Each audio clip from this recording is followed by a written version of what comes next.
Cake বানানো যতটা সহজ, পারফেক্ট ক্রিম তৈরি করা আর সুন্দর ডেকোরেশন করা ঠিক ততটাই চ্যালেঞ্জিং। তাই আজকের ভিডিওতে দেখিয়েছি কিভাবে খুব সহজ উপায়ে পারফেক্ট কেকের ক্রিম তৈরি করবেন এবং সেই ক্রিম দিয়ে একটি সহজ ও দুর্দান্ত একটি ডিজাইন ক্রিয়েট করবেন, সেই টিউটোরিয়ালটি। যারা একেবারে নতুন তাদের জন্য কিন্তু একটি পারফেক্ট রেসিপি হতে চলেছে আজকের আমার এই ভিডিওটি। তাই ভিডিওটি না টেনে শেষ পর্যন্ত দেখার অনুরোধ রইল। আর যদি ভিডিওটি ভালো লাগে তাহলে অবশ্যই লাইক, কমেন্ট, শেয়ার করতে ভুলবেন না। তো চলুন শুরু করা যাক আজকের রেসিপিটি। এর জন্য কিন্তু আমি একটা পরিষ্কার বোল নিয়েছি, আর দেখতে পাচ্ছেন 1 কাপ পরিমাণ আমি এখানে হুইপ ক্রিম নিয়েছি।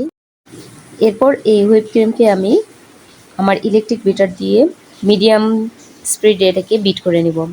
আর বিট করতে করতে যখন কিছুটা ঠিক হয়ে আসছে, ঠিক সেই মুহূর্তে কিন্তু আমি এখানে অ্যাড করে দেব 1 টেবিল চামচ আইসিং সুগার। আমি কিন্তু এখানে হাফ টেবিল চামচ ইউজ করেছি বলে 2বার নিয়েছি, আপনারা একবারে নিতে পারেন, কোনো অসুবিধা নেই।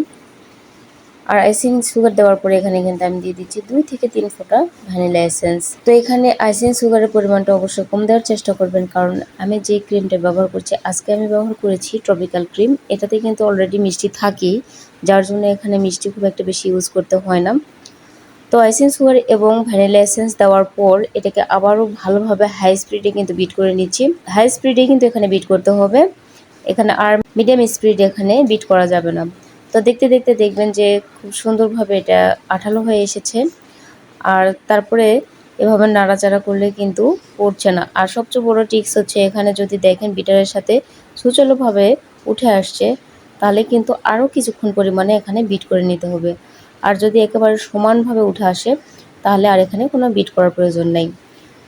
তো আমার দেখতে পাচ্ছেন বিট করা হয়ে গিয়েছে, এটা কিন্তু এখন ডিজাইন ক্রিয়েট করার জন্য একদম পারফেক্টলি রেডি হয়ে গিয়েছে। আর আজকের ডেকোরেশন করার জন্য আমি এখানে নিয়ে নিয়েছি স্টার নজেল, আর উপরে কিন্তু আমি এখানে দিয়ে দিয়েছিলাম গানাশ। এরপর এখানে কিন্তু আমি জাস্ট একবার একটু পেঁচিয়ে নিয়ে উপরের দিকে একটু উঠায় দিলে দেখতে পাবেন খুবই সুন্দর একটা ফুল ক্রিয়েট হয়ে গিয়েছে।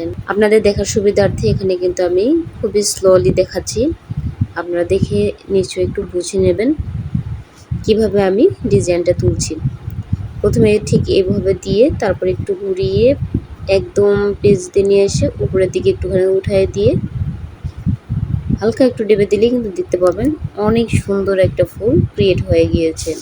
যারা গোলাপ ডিজাইন করতে পারেন না তাদের জন্য কিন্তু আমি মনে করি এটা যতটা ইজি এবং আকর্ষণীয় তা হয়তো বা অন্য কোনো ফুল হবে না। তো এই জন্য আমি আরও সহজভাবে দেখানোর জন্য কিন্তু এখানে আমি একেবারে খুবই স্লোলি আপনাদেরকে দেখানোর চেষ্টা করছি, যাতে করে আপনারা দেখে বুঝতে পারেন এবং ফুলটা সুন্দরভাবে ক্রিয়েট করতে পারেন। তো ঠিক এভাবেই কিন্তু আমি সম্পূর্ণ ফুলগুলোকে তৈরি করে নিচ্ছি। আর যারা গোলাপ পারেন, এই ডিজাইনের উপর কিন্তু গোলাপ দিলেও খুব সুন্দর বানাবে, আপনারা দিতে পারেন, কোনো অসুবিধা নেই। তো দেখতে দেখতে আমার কিন্তু সবগুলো ফুল তৈরি করা হয়ে গিয়েছে, দেখতেই পাচ্ছেন। আরেকটু আকর্ষণীয় করার জন্য কিন্তু আমি এখানে দিয়ে দিচ্ছি স্প্রিঙ্গেলগুলোকে দেওয়া হলে দেখতে পাচ্ছেন কতটা সুন্দর এবং আকর্ষণীয় হয়েছে।